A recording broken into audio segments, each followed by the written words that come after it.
Praise the lord. దేవుని నామానికి మహిమ. చేరవచ్చిన మీ అందరికీ ప్రభు నామం పేరిట వందనాలు. ఈ దిన వాక్యలేఖన భాగంలోనికి మనం వెళ్దాం.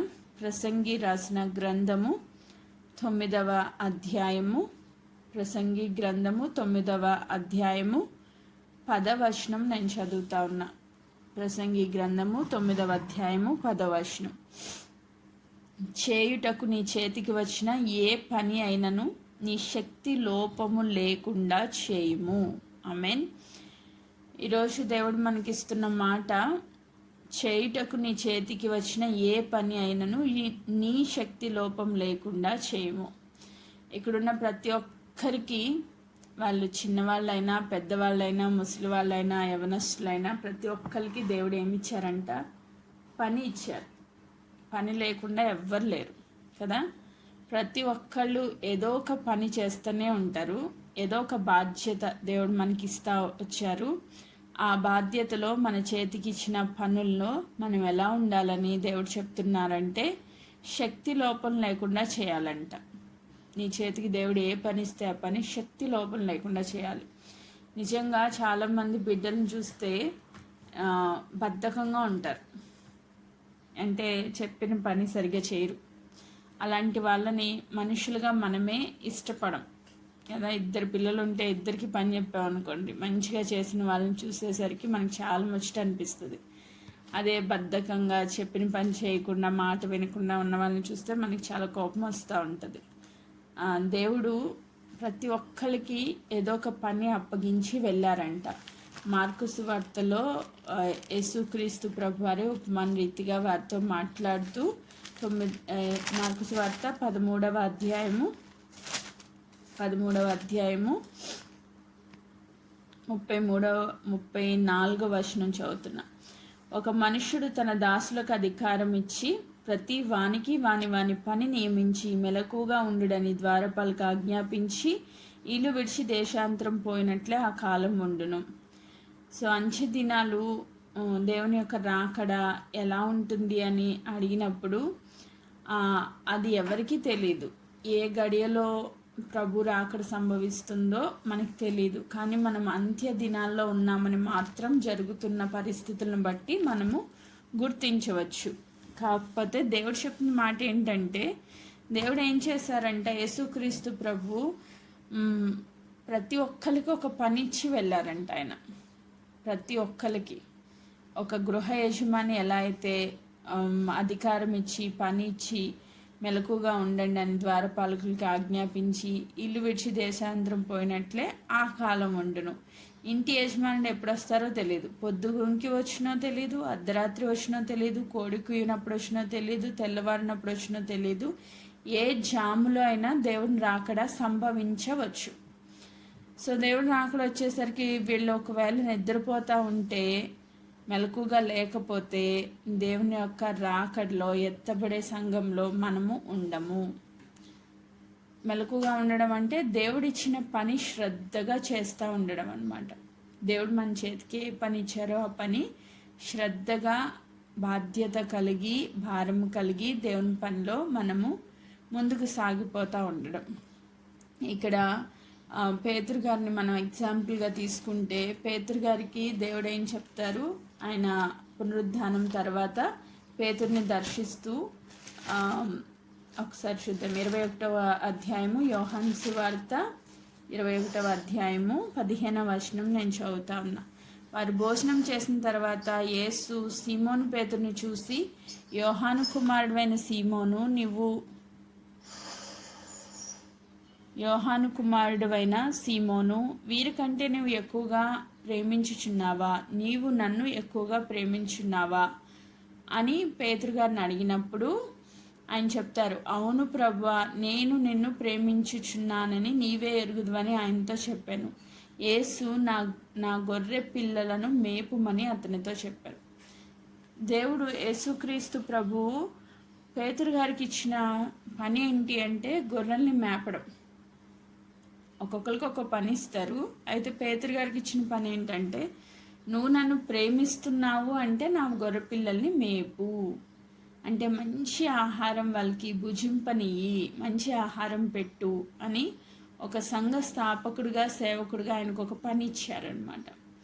అలాగే రోమా పత్రికలో చూస్తే ఉపకారం చేసేవాడు ఉపకార ధర్మమందు, పంచిపెట్టే పని అందు శుద్ధ హృదయంతో పని జరిగించాలి అని పౌల్ గారు మాట్లాడుతూ వస్తారు. అంటే ప్రతి ఒక్కరికి దేవుడు ఏదో ఒక పని ఇచ్చారు. ఆ పని మనం ఎలా చేయాలంట? శ్రద్ధగా చేయాలి, శక్తి లోపం లేకుండా చేయాలి. అంటే నీకు శక్తి ఉంది, సామర్థ్యం ఉంది ఈ పని చేయడానికి. ఎందుకంటే ఎవరికి సామర్థ్యం లేకుండా పని ఇవ్వరు దేవుడు. ప్రతి వారికి కృపావరం ఇచ్చారు. ఆ కృపావరాన్ని యూటిలైజ్ చేసుకుంటూ మనం సంఘ స్థాపన కొరకు పని కలిగి ఉండాలి. ఆ పని ఎలా చేయాలంటే శక్తి లోపం లేకుండా చేయాలి. నీకు దేవుడు ప్రార్థన చేసే ఆత్మనిచ్చారు. ప్రార్థన ఆత్మనిచ్చినప్పుడు బద్ధకంగా ఉండి పడుకుని ఉండకూడదు, మెలకుగా ఉండి ప్రార్థన చేయాలి. మార్కు సువార్తలో అదే చెప్తారు. ఆయన ఎప్పుడు వస్తారో తెలియదు కాబట్టి మీరు మెలకుగా ఉండి ప్రార్థన చేయుడి. మీన్ మెలకువ అంటే ఏంటి? నైట్ నిద్రపోకుండా పని చేయమనా? అది కాదు. ఆత్మలో మెలకుగా ఉండాలి, ఎప్పుడూ దేవునితో కనెక్ట్ అయి ఉండాలి, ఎప్పుడూ ప్రార్థన విజ్ఞాపనలతో దేవుని సన్నిధిలో ఆయనతో సహవాసం చేస్తున్న వ్యక్తులుగా ఉండాలి. నేను దినాన్ని దేవుడు మాట్లాడారు కదా, ఒకవేళ నీవు నన్ను ప్రేమిస్తే నా ఆజ్ఞలు గైకొంటావు, అప్పుడు నేను నీ వద్దకు వచ్చి నీతో సహవాసం చేస్తాను అని. ఆమేన్, ప్రైజ్ గాడ్. సామెతల గ్రంథంలో ఒక అమూల్యమైన మాట చదువుకుందాం. సామెతల గ్రంథం 10వ అధ్యాయము 4వ వచనం. 10:4. బద్ధకంగా పనిచేవాడు దరిద్రుడగును, శ్రద్ధ గలవాడు ఐశ్వర్యవంతుడగును. ఆమేన్. ఒకవేళ నీకు దేవుడిచ్చిన పని బద్ధకంగా చేస్తే, శ్రద్ధ లేకుండా ఉంటే, శక్తి ఉండి కూడా నీ శక్తిని యూటిలైజ్ చేసుకోకుండా ఉంటే, అప్పుడు నువ్వు ఎలా ఉంటావంటే దరిద్రుడిగా ఉంటావంట. అదే శ్రద్ధ కలిగి పనిచేసే వ్యక్తి ఎలా ఉంటాడంటే ఐశ్వర్యవంతుడిగా ఉంటాడంట. ఆమేన్. ఈరోజు కష్టపడి దేవుని కొరకు నువ్వు ఏ పని చేసినా దానికి తగిన ప్రతిఫలము న్యాయ సింహాసనం ఎదుట ఐశ్వర్యవంతుడిగా దేవుడు నిన్ను నింపుతాడు. ఆ పరలోక రాజ్యంలోనే కాదు, భూమి మీద కూడా దేవుడు నిన్ను ఆశీర్వదిస్తారు. ఆమేన్. ప్రభు చెప్పారు, ఒక గిన్నెడు చన్నీళ్ళు ఇస్తే ప్రభు నామం పేరిట దాని ప్రతిఫలం పోగొట్టుకోలేరు అన్నారు. అంటే నువ్వు ఏ పని చేసినా దానికి తగిన జీతాన్ని నువ్వు కోస్తావు. ప్రతి వానికి వాని క్రియల చొప్పున ప్రతిఫలం ఇచ్చును అని దేవుడు వాక్యం సెలవిస్తూ ఉంది.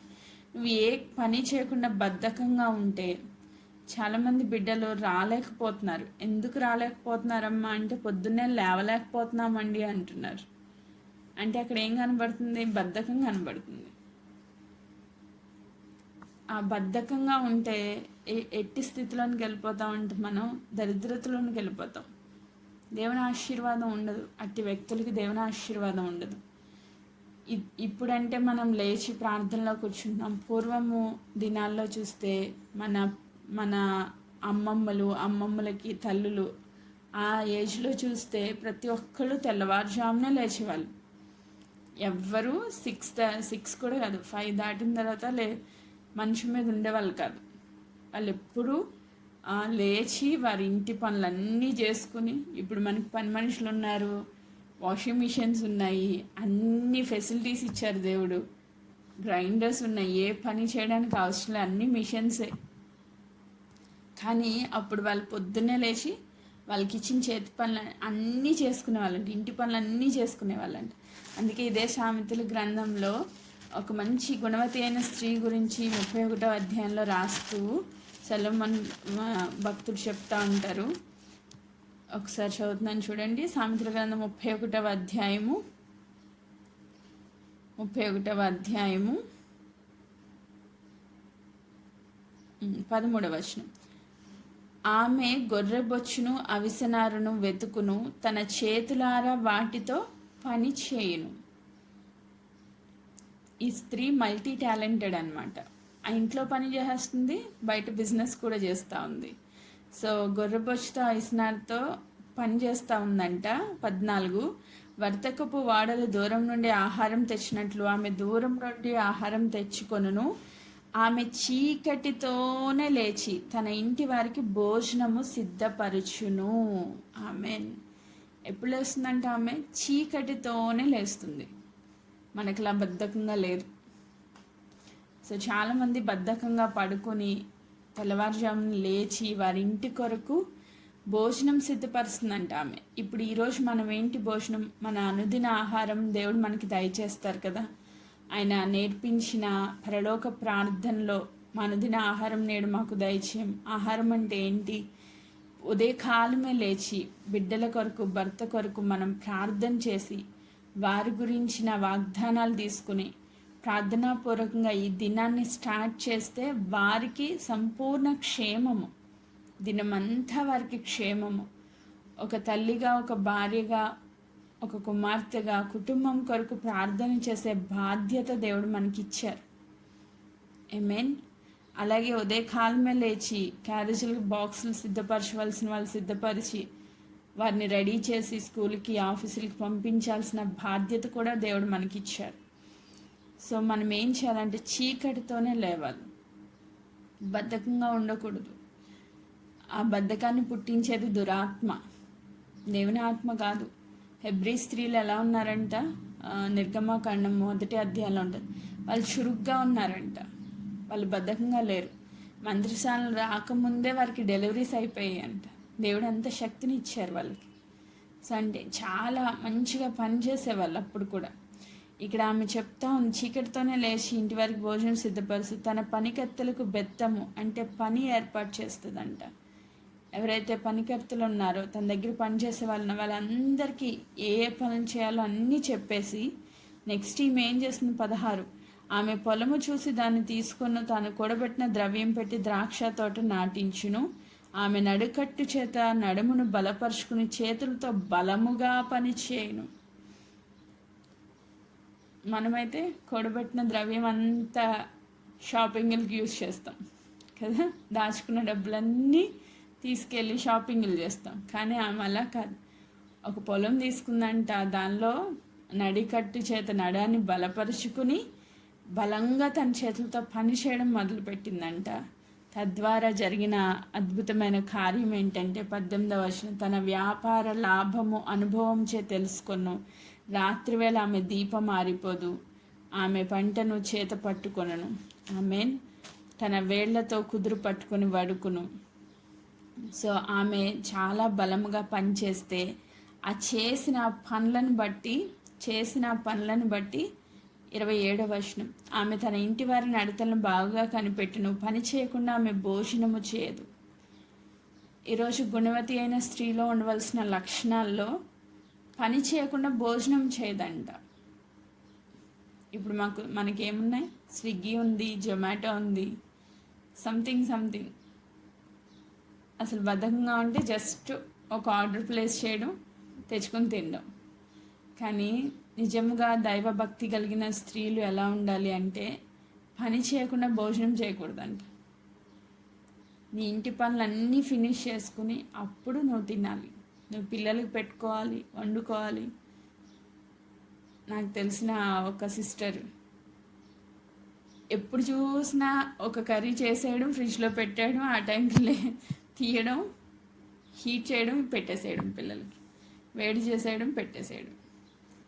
తన భర్త ఎంతో బాధపడుతూ, అమ్మ రోజు వేసిన కూరలో వేస్తుంది, చేసిందే చేస్తుంది, అదే తీస్తుంది, అదే హీట్ చేస్తుంది, అదే వేడి చేస్తుంది, అదే పెడుతుంది అని బాధపడుతూ వచ్చారు. ఎందుకంటే బద్ధకం. ఎప్పటికప్పుడు ఫ్రెష్గా పిల్లలకు వండి పెట్టుకోవడానికి బద్ధకం. అలా ఉండకూడదు. దైవభక్తి కలిగిన స్త్రీలు ఏ రోజుకి ఆ రోజు పనులు చేసుకోవాలి, ఫ్రెష్గా పిల్లలకు వండుకోవాలి, పెట్టుకోవాలి. దేవుడు నీకు ఇచ్చిన బాధ్యత, నీకు ఇచ్చిన పని సక్రమంగా చేయాలి. అది మగవాళ్ళు అయితే ఆఫీస్ వర్క్, దేవుడిచ్చిన పని సక్రమంగా చేయాలి. నీ శక్తి లోపం లేకుండా చేయాలి. ఈ మాట అనుదినము నాకు గుర్తు ఉంటుంది. ఏ పని చేస్తున్నా ఆ మాట నన్ను గర్దిస్తూ ఉంటుంది అన్నమాట. నువ్వు నీకున్న శక్తిని యూటిలైజ్ చేస్తున్నావా లేదా? బద్ధకంగా చేస్తున్నావా? ఇంట్రెస్ట్గా చేస్తున్నావా? దేవుళ్ళు ఎక్క అడుగుతారు. ఏ పనైనా సరే, పిల్లల్ని పెంచడం, భర్తను చూసుకోవడం, దేవుని పరిచర్య, ఏ పనైనా సరే ఎలా చేయాలంటే శక్తి లోపల లేకుండా చేయాలి, శ్రద్ధగా చేయాలి. అప్పుడు ఏం జరుగుతుంది? 31వ వచనంలో, చేసిన పనిని బట్టి అట్టి దానికి ప్రతిఫలం ఇయ్యదగును, గవనుల యొద్ద ఆమె పనులు ఆమెను కొనియాడును. దేవుడు అట్టి వారికి ఘనతనిస్తారు. ప్రతిఫలం ఇస్తారంట చేసిన పనిని బట్టి. నీకు దేవుడు 2 పిల్లల్ని ఇచ్చారు, భర్తని ఇచ్చారు, వాళ్ళని పెంచుకుంటా ఉన్నప్పుడు దేవుడు నీకు ప్రతిఫలం ఇస్తారు. దేవుడు కదా నీకు బాధ్యత ఇచ్చారు. చాలామంది అనుకుంటారు ఆఫీస్కి వెళ్ళి వర్క్ చేసే వాళ్ళకి శాలరీ ఉంది, ఇంట్లో పనిచేసేవాడికి ఒక భార్యగా ఒక తల్లిగా పనిచేసే వాళ్ళకి శాలరీస్ ఉండవు కదా. కానీ దేవుడు మనకి ప్రతిఫలం ఇస్తారంట. ఆమేన్, ప్రైజ్ గాడ్. దేవుని కొరకు దేవుడిచ్చిన బాధ్యతలో మనం నమ్మకంగా పనిచేస్తే ఖచ్చితంగా దానికి ఫలాన్ని మనం అనుభవిస్తాం. తద్వారా మనకి ఘనత, గవనుల యొద్ద ఆమె పనులు కొనియాడబడతాయంట. దేవుడు ఒక దినాన్ని నిన్ను ఘనముగా ఎంచుతారు, దేవుడు నిన్ను నిలవబెడతారు. శ్రద్ధగా పనిచేసే వ్యక్తి అయితే ఖచ్చితంగా దేవుడు నిన్ను ఆశీర్వదిస్తారు. ఆమేన్, ప్రైజ్ గాడ్. ఇంకా సామెతల గ్రంథంలో, ఇదే సామెతల గ్రంథంలో ఇంకొక మాట చదువుకుందాం. 12వ అధ్యాయము 24వ వచనం చదువుదాం. 12వ అధ్యాయము 24వ వచనం. శ్రద్ధగా పనిచేవాడు ఏలుబడి చేయుదురు, సోమరులు వెట్టి పనులు చేయవలసి వచ్చును. నువ్వు శ్రద్ధగా పనిచేసే వ్యక్తివి అయితే నువ్వు ఎలాంటి స్థితిలో ఉంటావంటే ఏలుబడి చేసే స్థితిలో ఉంటావు. అంటే దేవుడు నీకు అధికారం ఇస్తారు. ఆమేన్. దేవుడు నీకు ఇచ్చిన పనిలో నమ్మకంగా ఉంటే, దేవుడు నీకు ఇచ్చిన పని శ్రద్ధగా చేస్తే దేవుడు నీకు ఏమి ఇస్తారంట? అధికారం ఇస్తారు. ఆమేన్. ఈరోజు అధికారం లేకుండా ఏ పని చేయలేం మనం. దేవుని పరిచయంలో అయితే ముఖ్యంగా పరిశుద్ధాత్మ దేవుని అభిషేకము, అధికారం మనకు కావాలి. అలా కావాలంటే ఫస్ట్ నీకు ఇచ్చిన కొంచెంలో నువ్వు నమ్మకంగా పనిచేయడం నేర్చుకోవాలి. శక్తి లోపం లేకుండా పనిచేయడం నేర్చుకోవాలి, శ్రద్ధగా పనిచేయడం నేర్చుకోవాలి. అప్పుడు దేవుడు నీకు అధికారం ఇచ్చి అనేకుల ఎదుట దేవుడు నిన్ను బలంగా వాడుకుంటారు. ఒకవేళ సోమరితనం కలిగి ఉంటే వాళ్ళు వెట్టి పనులు చేయాల్సి వస్తుందంట. దానివల్ల యూజ్ ఏముండదు, ప్రతిఫలం కూడా ఉండదు. ఈ ఏలుబడి చేసే క్రమంలో వాళ్ళు ఒకవేళ శ్రద్ధగా పనిచేసే వ్యక్తులైతే, ఇదే సామెతల గ్రంథము 22వ అధ్యాయము 29వ వచనంలో, 22వ అధ్యాయము 29వ వచనంలో, తన పనిలో నైపుణ్యత గలవాన్ని చూసితివా, అల్పులైన వారి ఎదుట కాదు, వాడు రాజుల ఎదుటనే నిలుచును. ఒకవేళ పనిలో శ్రద్ధగా ఉంటే, నీకు దేవుడిచ్చిన ఆ తలాంతు, ఒక్కొక్కరికి ఒక్కొక్క టాలెంట్ ఇస్తారు దేవుడు. ఆ టాలెంట్ని మనం యూజ్ చేసుకుని, టాలెంట్ అంటే బై బర్త్ వచ్చేది, మనం పుట్టుకలో నుంచే దేవుడు ఒక టాలెంట్ ఇస్తారు. పరిశుద్ధాత్మ అభిషేకము, వరములు మనము తిరిగి జన్మించిన తర్వాత వస్తాయి. కానీ పుట్టుకలోంచి ప్రతి ఒక్కరికి ఏదో ఒక టాలెంట్ దేవుడు ఇస్తారు. ఒక నైపుణ్యత కలిగిన వ్యక్తిగానే దేవుడిని నిర్మిస్తారు. సో ఆ పనిలో గనక నువ్వు శ్రద్ధగా దాన్ని ఇంప్రూవ్ చేసుకుంటూ ఉంటే, అట్టి వాళ్ళకి ఎలా ఉంటుందంటే వారి లైఫ్, వాళ్ళు అక్కడ ఇక్కడ కాదు, రాజుల ఎదుట నిలవబడతారంట. ఆమేన్. ఒక మంచి కళాకారుడిగా ఉన్న వ్యక్తి ఉన్నారనుకోండి, ఆ వ్యక్తిని దేవుడు ఆశీర్వదించి ఆయనకి ఇచ్చిన నైపుణ్యత కరెక్ట్గా యూటిలైజ్ చేసుకుంటే ఒక ఉన్నతమైన స్థితిలో అలాంటి వారిని ఆశీర్వదిస్తారు. ఒక మ్యూజికల్, ఒక పెయింటర్, లేకపోతే ఏదో సంథింగ్ టాలెంట్, దేవుడు నీకు ఏం టాలెంట్ ఇచ్చారు ఫస్ట్గా గుర్తించాలి. తర్వాత నిన్ను తీసుకెళ్ళి ఎక్కడ నిలవబెడతారంట? రాజుల ఎదుట నిలవబెడతారంట. 1 రాజుల గ్రంథము, దావీదు భక్తుడి జీవితంలో చూస్తాం మనం. ఆయనకి ఏం టాలెంట్ ఇచ్చారు? ఒక మంచి మ్యూజిషియన్. Praise God. ఆయన చాలా మంచి మ్యూజిషియన్. ఆయన పరిశుద్ధాత్మ చేత అభిషేకించబడిన తర్వాత ఆయన వాయిస్తూ ఉంటే ఏమవుతుందంటే దురాత్మ వెళ్ళిపోతుందంట. సౌలు జీవితంలోకి దురాత్మ వచ్చినప్పుడు ఫస్ట్ దావీదు ఎక్కడున్నారని వెతుక్కునే వాళ్ళు అనమాట. దావీదు వచ్చి ఆయన మ్యూజిక్ ప్లే చేస్తూ ఉంటే వెంటనే ఆ దురాత్మ ఆయన విడిచి వెళ్ళిపోయేదంట. అంటే దేవుని అభిషేకం కలిగి ఆయనకి ఇచ్చిన టాలెంట్ యూజ్ చేసినప్పుడు ఆ దురాత్మ అక్కడ ఉండలేకపోయేది. సో ఈ దినాన్ని మనకి దేవుడిచ్చిన టాలెంట్ మనం యూజ్ చేస్తున్నామా? 1 రాజుల గ్రంథము 11వ అధ్యాయము, ఈ మాట కూడా చదువుకుంది, 28వ వచనం.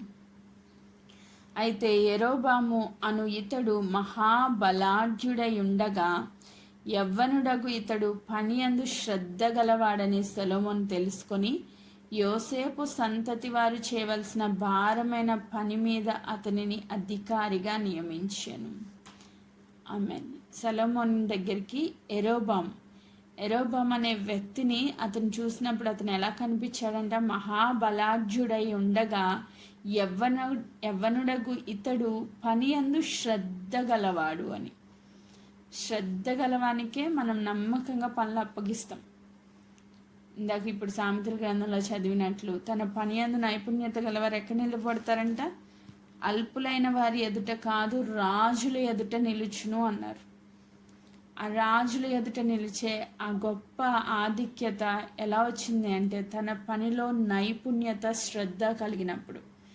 ఈ వ్యక్తి చాలా శ్రద్ధ గలవాడు కాబట్టి సొలొమోను రాజు పిలిచి అతన్ని ఏం చేశాడంట? యోసేపు సంతతి వారంతటి పైన అధికారిగా నియమించాడంట. ఆమేన్. ఈరోజు నువ్వు శ్రద్ధ కలిగిన వ్యక్తివైతే, ప్రార్థనాపరురాలువైతే దేవుడు నీకు కూడా అధికారం ఇస్తారు. దేవుని ఎదుట మనము అధికారంతో నిలవబడవచ్చు. దేవుడు నీకు శ్రద్ధగా పనిచేసే వ్యక్తివైతే. కొంతమంది జీవితాల్లో చాలా నిర్లక్ష్య ధోరణి మనకు బాగా కనబడుతుంది. అశ్రద్ధ, ఏ పని చెప్పినా అశ్రద్ధే. సరైన రీతిలో పనిచేసే వ్యక్తులుగా ఉండరు. దేవుని పని అసలు చేయరు. ముఖ్యంగా తీతు పత్రికలో మన క్రైస్తవ విశ్వాసుల గురించి రాయబడిన ఒక మాట చదువుతాను. తీతుకు రాసిన పత్రిక 2వ అధ్యాయము 5వ వచనం మిడిల్లో ఉంది చూడండి. 5 మిడిల్లో ఉంది. యవ్వన స్త్రీలు తమ భార్యలకు లోబడి తమ భర్తలను శిశువులను ప్రేమించువారును స్వస్థ బుద్ధి గలవారును పవిత్రులను ఇంట ఉండి పని చేసుకుని వారును మంచి వారినై ఉండవలనని బుద్ధి చెప్పుచు మంచి ఉపదేశం చేయవారే ఉండవలనని బోధించుము. యవ్వన స్త్రీలు ఎలా ఉండాలని దేవుని వాక్యం సెలవిస్తూ ఉందంటే తమ భర్తలకు లోబడి ఉండి తమ భర్తలను శిశువులను ప్రేమించువారు. ఈరోజు చాలామంది బిడ్డల కుటుంబాల్లో చూస్తే ప్రేమ అనేది ఉండడం లేదు. దేవుని వాక్యం ఏం చెప్తుంది? నీ భర్తను నువ్వు ప్రేమించాలి, నీ పిల్లల్ని నువ్వు ప్రేమించాలి. దేవుడు వారిని మీకు ఇచ్చి ఉన్నారు. ఆమేన్. నిన్ను వల్ల నీ పొరుగు వారిని ప్రేమించాలి. ముందు బయట వాళ్ళకన్నా ముఖ్యంగా నీ ఇంట్లో వాళ్ళని ప్రేమించడం నేర్చుకోవాలి. చాలామందికి ఇది కొదువుగా ఉంది. భర్తను ప్రేమించడం కాదు, ఎప్పుడు గొడవలు, ఎప్పుడు చూసిన డిస్టర్బెన్స్, ఎప్పుడు ఏదో ఒక చిరాకులు, ఇద్దరి మధ్యలో సమాధానం లేకపోవడం, లోబడకపోవడం. ప్రేమిస్తే ఆటోమేటిక్గా లోబడతాం. ప్రేమ లేని చోట లోబడే మనస్తత్వం ఉండదు. రెబెలియన్ స్పిరిట్, ఎదురు తిరిగే స్వభావం. ఎప్పుడు ఎదురు తిరుగుతాం? ప్రేమ లేనప్పుడు. సో ఎదురు తిరిగే స్వభావం ఉంటే అట్టి వారిని దేవుడు ఖచ్చితంగా శిక్షిస్తారు. ఎదురు తిరిగే స్వభావం లేడీస్లో ఉండొద్దు. ఫస్ట్ అలా ఉండకూడదంటే నువ్వు ప్రేమించడం నేర్చుకోవాలి. ప్రేమ అన్నింటినీ కప్పుతుంది కదా. నీ భర్త ఎలాంటి వ్యక్తి అయినా నీవు ప్రేమ కలిగి ఉంటే ఆ బిడ్డ మీద ద్వేషం ఉండదు. ప్రేమ కలిగి ఉంటే ఆటోమేటిక్గా అన్నీ సహిస్తావు, భరిస్తావు, తాలుకుంటావు, దీర్ఘశాంతం కలిగి ఉంటావు. అన్ని క్వాలిటీస్ నీలోకి వస్తాయి. సో ప్రేమ కలిగి ఉండాలి, లోబడాలి, శిశువులను కూడా ప్రేమించాలి, స్వస్థ బుద్ధి కలిగి ఉండాలి, ఇంట్లో ఉండి పని చేసుకునే వాళ్ళుగా ఉండాలి. ఈ మాట గుర్తించండి. ఇంట్లో ఉండి పని చేయాలి, పని చేసేవారిగా ఉండాలి. ఆమేన్.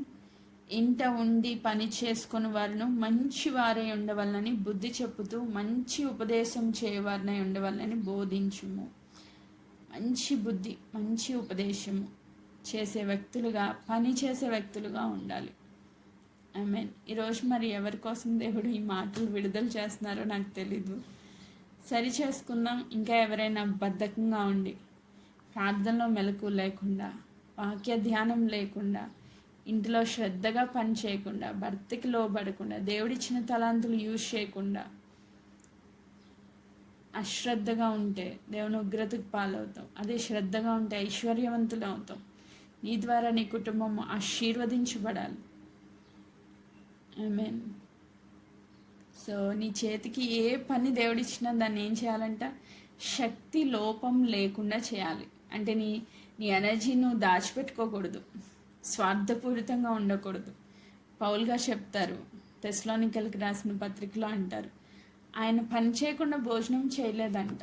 ఆయన దైవజనుడు, ఎంతో గొప్ప పరిచయం చేసిన వ్యక్తి. ఆయన పని చేయాల్సిన అవసరం ఏంటి? ఆయన ఆల్రెడీ సువార్త పని చేస్తున్నాడుగా. చాలామంది పాస్టర్ అమ్మ అంటే ఇంకా అసలు ఏ పని చేయరు. ఆ చర్చ్లో వాళ్ళందరూ వచ్చి ఆ పనులన్నీ చేసుకోవాలా. 2 తెస్సలోనికైలకు రాసిన పత్రిక 3వ అధ్యాయం 8వ వచనం నుంచి మనం చదివితే, ఇది చదివి ముగించుకుందాం. ఎవని యొద్ద ఉచితంగా ఆహారం పుచ్చుకొనలేదు, మేము మీలో ఎవనికి భారంగా ఉండకూడదని ప్రయాసతోనూ కష్టంతోనూ రాత్రింబగళ్ళు పనిచేయచు జీవనము చేసితిమి.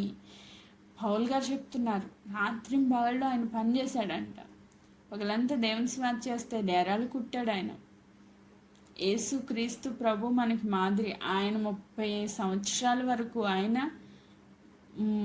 తన తండ్రికి లోబడి వడ్రంగి పని చేశారంట. ఒక దేవుడై ఉండి ఆయనే పని చేస్తే మనం ఇంకెంత శ్రద్ధగా ఉండాలి. పౌలు గారు ఎంతో ప్రయాసపడి పనిచేసే వ్యక్తిగా ఉన్నారు. ఎందుకంత పనిచేశారంటే 9వ వచనం, మీరు మమ్మను పోలి నడుచుకున్న వలనని మమ్మను మేము మాదిరిగా కనపరుచుకుంటే ఇలాగూ చేసితిమి గాని మాకు అధికారము లేదని చేయలేదు. మరియు మేము మీ యొద్దకు ఉన్నప్పుడు ఎవడైనాను పని చేయనొల్లని ఎడల వాడు భోజనం చేయకూడదని మీకు ఆజ్ఞాపించితిమి కదా. పని చేయకపోతే నువ్వు భోజనం చేయొద్దు అని చెప్పారంట పౌలు గారు. ఆమేన్. ఈ రోజు నుంచి ఈ మాట ప్రతి ఒక్కరు గుర్తుపెట్టుకోవాలి. భోజనం చేసే ముందు ఈరోజు పని నేను చేశానా అని చెక్ చేసుకోవాలి. ఎవరికి వాళ్ళు పని చేయకుండా భోజనం చేయడానికి వీలు లేదని పౌలు గారే సెలవిచ్చారు. ఆయన చేశారు, ఆయన మాదిరి కనపరిచారు, మనకు కూడా చెప్తా ఉన్నారు. పని చేసే వ్యక్తిగా ఉండాలి, బద్ధకస్త్రాలుగా ఉండడానికి వీలు లేదు. ఆమేన్. ఈరోజు చాలామంది పని చేయక కొలెస్ట్రాల్ పెరిగిపోయి రకరకాల ప్రాబ్లమ్స్ వస్తున్నాయి. హెల్త్ ఇష్యూస్ ఎందుకు వస్తున్నాయంటే పని చేయలేక. సో శ్రద్ధగా పనిచేసే వాళ్ళకి ఏ హెల్త్ ఇష్యూస్ ఉండవు నన్ను అడిగితే. సో 12వ వచనం, అట్టివారు నెమ్మదిగా పని చేయొచ్చు, సొంతంగా సంపాదించుకునే ఆహారం భుజింపవలనని మన ప్రభు అయిన యేసుక్రీస్తు పేరిట వారికి ఆజ్ఞాపూర్వకంగా హెచ్చరించుచున్నాం. ఆజ్ఞాపిస్తున్నాడంట పౌలు గారు. ఏమని? నెమ్మదిగా పని చేయొచ్చు, సొంతంగా సంపాదించుకునే ఆహారం భుజించాలి, కష్టపడాలి, పని చేయాలి. దేవుని సన్నిధిలో పని చేసే వ్యక్తులుగా ఉండాలి కానీ బద్ధకస్తులుగా ఉండకూడదు. ఈరోజు మరి ఎవరైతే బద్ధకంగా ఉన్నారో ఈరోజు నుంచి మార్మన్స్ పొందుదాం. ప్రతి ఒక్కళ్ళు పని చేసే వ్యక్తులుగా ఉందాం. సామెతల గ్రంథం 31వ అధ్యాయంలో ఉన్న స్త్రీ వలె మనము కూడా బలంగా దేవుని సన్నిధిలో వాడబడదాం. దేవుడు మనకిచ్చిన పనుల విషయంలో జాగ్రత్త కలిగి, శ్రద్ధ కలిగి, శక్తి లోపం లేకుండా ఉండేటట్లుగా దేవుడి కృప చూపునుగాక. దేవుడి వాక్య భాగమును దీవించునుగాక. ఆమేన్.